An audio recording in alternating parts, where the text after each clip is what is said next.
이게 뭐예요? 실제 마약 중독자가 쓴 마약 후기라는데 변호사님께서 마약 사건 많이 해보셨으니까 어떻게 느끼는지 궁금해가지고요. 한번 읽어볼게요. 나의 경험을 고백하자면 복용 직후에는 머리가 핑그르르 도는 느낌이 들다가 아무 이유 없이 기분이 들떴다. 세상에서 내가 가장 특별한 존재가 된 것 같은 기분이 들었다. 전형적인 필로폰 계열 증상 같아요.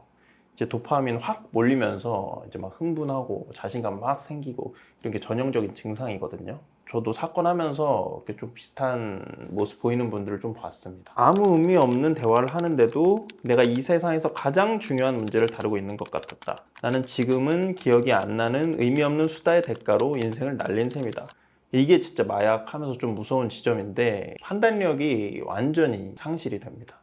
이제 나중에 돌이켜보면 아무것도 아닌 걸 그 순간에 세상에서 제일 중요한 일처럼 느끼게 만든다고 하잖아요. 몸이 태어나서 처음 겪어보는 감당하지 못할 정도의 가짜 행복감을 느껴봤기 때문에 효과가 끝나자마자 내 모든 것이 불만족스러워졌다. 이런 금단 증상 자체는 이제 투약을 하신 분들 누구나 좀 겪고 있는 것 같습니다. 가장 큰 문제는 수면욕과 식욕이 사라진 것이었다. 나의 경우는 거의 일주일 내내 깨어 있었다. 아무리 애를 써도 잠에 들지 못했고 무슨 음식을 먹어도 신문지를 씹는 것 같았다. 물도 안 넘어갔다. 정말 딱 말라 죽기 직전의 상태였다. 제가 이제 사건 하면서 보신 분들 중에 투약을 오랫동안 하신 분들은 진짜 이렇게 깡 마르신 분들 굉장히 많았어요. 컨디션 굉장히 안 좋고 눈은 항상 충혈돼 있고 그런 분들이 많이 있어서 아마 이런 것들을 겪으면서 그렇게 되신 게 아니었을까라는 생각이 듭니다. 보약 종류에 따라 다르겠지만 굉장히 흥분을 하고 좀 예민해지고 환각, 환청 이런 게 오기도 하고 이런 경우가 많다고 하더라고요. 이제 좀 심한 경우에는 벌레가 막 피부 속을 기어다닌다든지 온몸이 엄청나게 아프다든지 지금 오한이 들고 열감이 들고 이런 증상을 계속 겪게 된다고 하더라고요. 지금 뭐 사람이 할 짓이 아니라는 생각이 듭니다. 지금의 나는 마약 투약 일주일 뒤 SNS에 마약 투약 사실을 써서 자폭한 것이 차라리 다행이라고 생각한다. 덕분에 멈출 수 있었으니까. 마약의 끝은 정신병원, 교도소 혹은 죽음뿐이다. 솔직히 이렇게 글로 좀 정리가 돼 있으니까 오히려 좀 덜 와닿는 게 있는 것 같아요. 덜 와닿는 부분이 있다고요? 마약에 정말로 심하게 중독된 사람들은 이렇게 논리적으로 정리해서 글을 쓰거나 말을 하지를 못해요. 말을 막 더듬고 횡설수설하고 이제 얼굴 근육이 불편하고 막 이제 산만하게 행동을 하고 그런 분들이 굉장히 많거든요. 오히려 좀 덜 심각하게 느껴지는 그런 게 있네요. 제가 마약 사건을 하면서 느낀 것들이 좀 있었는데 마약 피의자분들은 약간 특징적인 것들이 있어요. 이제 하나는 재범이 엄청 많아요. 기소유예 내지는 집행유예가 나와서 실형을 받지 않더라도 또다시 범죄를 저지르는 투약을 하는 그런 경우가 굉장히 많고, 두 번째는 수입료 이런 것들에 좀 다른 사건에 비해서 크게 민감하지가 않으세요. 그런 특징적인 것들이 있더라고요. 다들 아시다시피 중독성이 너무나 강하니까 자기 의지만으로 단약을 하는 걸 조금 어려워하는 분들이 굉장히 많습니다. 그래서 뭐 마약 관련 다큐나 인터뷰 이런 것들을 보면 이제 차라리 걸려서 다행이다, 내가 이걸 끊을 수 있게 돼서 다행이다, 이렇게 말씀하시는 분들이 있을 정도로 의지적으로 끊는 게 쉽지가 않는 것 같습니다. 그리고 뭐 재수없게 걸렸다 이렇게 생각하시는 분들이 훨씬 많아요. 그런 분들은 애초에 단약 의지가 없는, 아직 벗어날 의지가 없는 경우라고 할 수가 있겠죠. 그런데 그분들은 네. 왜 마약을 시작하게 되는 거예요? 전형적인 경로가 몇 개가 있는데, 하나는 뭐 이제 뭐 술 마시고 클럽 가고 그런 데서는 마약이 굉장히 성행을 하고 있어서 그런 데서 이제 권유를 하고 거기서 이제 별거 아닌 것처럼, 이거 아무것도 아닌 것처럼 이제 한번 해봐 이런 식으로 해서 접하는 경우도 많고, 이제 여행지에서는 그게 불법이 아닌 국가도 있으니까 그런 데서 한번 접했다가 이제 그걸 못 잊고 다시 하는 경우도 있고, 두 가지 경우가 제일 많은 것 같아요. 지금도 여행 가서 그렇게 하시는 분들이 진짜 많아요? 요새도 굉장히 많은 것 같고, 이제 가서 투약하는 것보다도 이제 밀수 이런 것들이 조금 더 활성화되어 있다고 볼 수가 있는데, 제가 올해 통계 자료를 한번 찾아보니까 올해 상반기에 여행자를 통한 밀수 적발이 작년 같은 기간보다 79%나 늘었대요. 그래서 이제 관세청은 국제우편이랑 특송화물 검사 이런 것들이 강화가 되니까 밀수 경로가 다시 여행자 쪽으로 옮겨온 것으로 보고 있다고 하더라고요. 아까 말씀드린 것처럼 주위에 약을 하는 사람이 있다 하면은 본인도 약을 접하게 될 가능성이 좀 당연히 굉장히 높아지겠죠. 제가 뵌 의뢰인분들, 제가 했던 사건들도 다 그 지인들 통해서 접하게 된 경우가 상당히 많았어요. 아무래도 뭐 친구가 하고 있으면 별거 아닌 것처럼 보일 것이고 그게 뭐 좋다, 너무나 좋다 이런 얘기를 들을 테니까 이제 접하게 되기가 좀 쉬워지겠죠.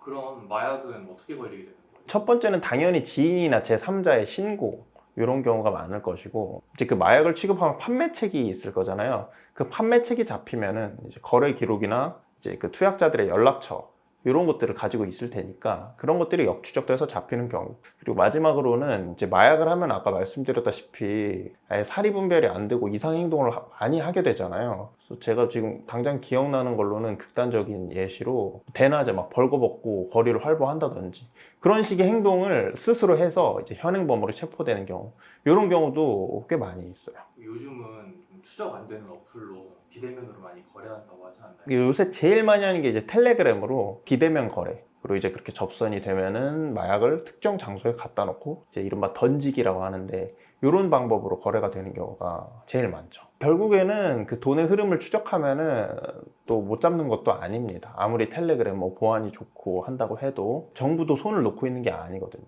이것도 제가 통계자료를 한번 찾아봤는데 경찰청이 2028년까지 이제 거의 뭐 한 150억 정도를 투입을 해서 다크웹하고 가상자산 거래 추적을 연계한 마약 수사 통합 시스템을 좀 마련을 하고 있다고 해요. 그래서 앞으로는 이 검거되는 게 더 좀 수월해질 것이다 이렇게 보고 있습니다. 그리고 이런 주제를 다룬 김에 제가 하나 더 말씀드리고 싶은 부분이 있는데, 마약을 판다고 하면서 돈만 받고 사라지거나 마약이 아닌 것을 마약이라고 하는 사기, 이런 것들이 요새 좀 성행을 하고 있다고 합니다. 처음 접하는 분들은 그게 마약인지 뭔지 구별을 잘 못할 수도 있잖아요. 비싼 돈 주고 샀는데, 물론 이제 범죄지만 나중에 알게 되면은 이제 사람이니까 억울할 수가 있겠죠. 뭐 그런 게 아니더라도 이미 몇 번을 해봐서 아시는 분들인데 그분들은 이제 딱 보면 마약이 아닌 걸 알겠죠. 근데 그렇다고 하더라도 신고를 할 수가 없어요. 그럼 마약 투약 같은 경우에는 이제 실제로 투약을 하지 않더라도 취급하려고 시도를 하는 행위 자체, 미수, 예비, 음모 이런 것들이 다 처벌이 되기 때문에 그거를 시도한 것 자체가 범죄가 되는 거예요. 그리고 이제 그 사기꾼들은 이런 점들을 이용을 해서 사기를 치는 거예요. 그래서 이런 경우에는 뭐 아무리 사기 피해를 당했다고 해도 하소연을 할 곳이 없다는 점 좀 인지를 하고 계시면 좋겠습니다. 방금 그분은 SNS에 스스로 올렸잖아요. 그렇게 자백하듯이 글을 쓰면 좀 네. 감형이 도움이 되나요? 감형이 안 돼요. 이거는 자기 SNS에 그냥 범죄 사실을 고백을 한 거니까 자수가 아니라 오히려 범죄의 단서, 이런 것들을 그냥 자발적으로 표출을 했다 이렇게만 볼 수 있는 것이고, 자수라는 건 이제 수사기관에 직접 해야 된다.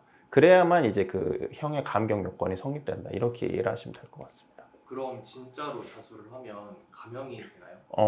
이제 무조건 감형이 되지는 않고 자수와 자백의 차이가 있어요. 자수는 이제 그 수사기관에서 내가 무슨 짓을 했는지 모르는데 내가 가서 내가 이런 짓을 했다라고 고백을 하는 것이고, 자백은 이미 어떤 혐의 때문에 내가 수사를 받고 있는데 그 와중에 뭔가 좀 수사에 협조를 하기 위해서 사실은 이렇게 한 거 맞다 뭐 이런 식으로 하는 것을 자백이라고 하고, 자수의 경우에는 임의적 감면 사유로 이제 명확하게 규정이 돼 있고 감경을 해줄 수 있다, 면제를 해줄 수 있다 이렇게 규정이 돼 있고, 자백 같은 경우에는 그렇게 명시적인 규정은 없어요.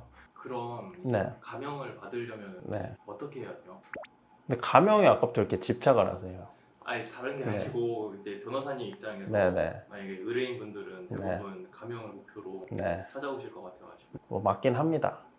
그 마약 사건 특유의 감경 사유가 몇 가지가 있어요. 제일 좀 특징적인 감경 사유는 공적이라고 하는데요. 보통 뭐 단순 투약자들은 그럴 리 없겠지만 이제 조금 뭐 중간책, 뭐 전달책 이런 사람들은 자기 말고도 이제 같이 일하는 사람들을 알고 있을 거잖아요. 그래서 그 사람들의 인적 사항을 수사기관에 제공을 하는 거예요. 소위 말해서 불어버리는 거예요.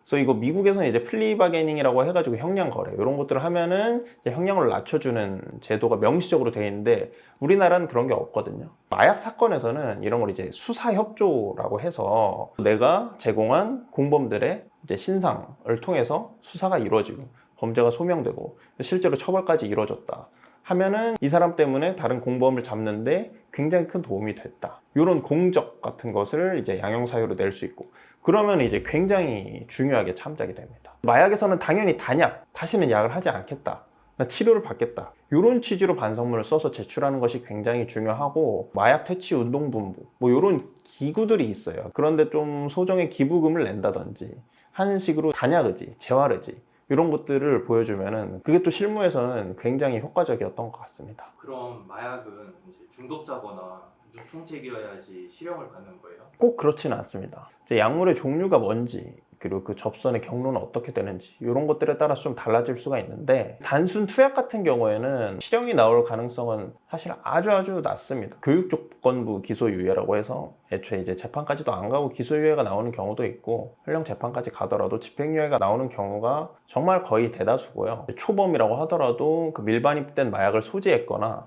유통이나 판매에 가담을 했으면 이야기가 완전히 달라져요. 소위 말해서 알바 이런 정도로만 가담을 했어도 실형이 나올 가능성이 굉장히 높습니다. 이제 재판하러 갔어요. 그 의뢰인이랑 같이, 어린 여자분이에요. 갔는데 이제 재판이 어떻게 진행될 거에서 설명을 하잖아요. 이제 형량이 어느 정도인데 지금 뭐 전과 이런 건 어떻게 되시니까 이렇게 나올 수도 있고 저렇게 나올 수도 있다 했는데, 갑자기 깜빵 가는 거냐고, 돈 더 드릴 테니까 제발 빼달라고, 막 이런 썰 하나 있고, 이제 막 10명이 넘어요. 큰 재판정인데 자리 없어서 막 방청석에 있어요. 피고인들인데. 근데 이제 다 막 충혈돼 있고 이렇고, 중간에 막 싸워요. 재판 중인데. 너 때문에 걸렸다 막 이제 하고, 나와서도 막 이제 몸싸움 하려고 하고. 또 생각나는 거는, 엄청 어린 여자들이 유통책인데 막 애기도 있고 한가 봐요. 근데 그 부모들이랑 다 방청을 왔는데 6년이 선고됐어요. 징역 6년. 그러니까 막 이제 난리 나면서 6년이래 하면서 막 뛰어나가고, 그 다음 재판 진행을 못할 정도로 그랬던 썰도 있고. 그분들은 이제 공통점은 나이가 다들 굉장히 어렸어요. 투약을 하신 분이든 유통을 하신 분들이든 굉장히 어렸고, 계기가 뭐 엄청 특별한 계기가 있는 게 아니고 우연한 계기로 접한 분들이 많았어요. 물론 이제 범죄를 저질러서 합당한 처벌을 받으시게 됐지만, 이제 마음 한켠에는 되게 안타까운 마음이 유독 많이 들더라고요. 처벌을 다 잘 받고 나면은 단약을 확실히 하고 이제 성실하게 사회 구성원으로서 살아갈 수 있었으면 좋겠다, 뭐 이런 생각이 듭니다. 오늘 마약 사건에 대한 이야기를 해봤는데, 딱 하나만 기억을 해주셨으면 좋겠어요. 마약 사건에서 제일 무서운 건 한번 걸려서 받을 형량이 아닙니다. 처벌을 받고 다시 나와도 또 마약에 손을 대거나 취급을 하게 되는 그런 재범을 일으킬 가능성이 굉장히 높다는 게 제일 무서운 거예요. 뭐 한 번 사는 인생인데 마약 뭐 한 번 해볼 수 있지, 뭐 이렇게 생각을 할 수도 있는데 굉장히 위험한 생각입니다. 다들 그렇게 시작을 했다가 중독자가 돼버리는 것 같아요. 오늘 이야기가 도움이 됐다면 구독 부탁드리고, 혹시 비슷한 일로 고민을 하고 있거나 도움이 필요하신 분들은 아래 링크를 통해서 연락을 주시면 감사하겠습니다. 법률사무소 LKJ 파트너스의 이한결 변호사였습니다. 감사합니다.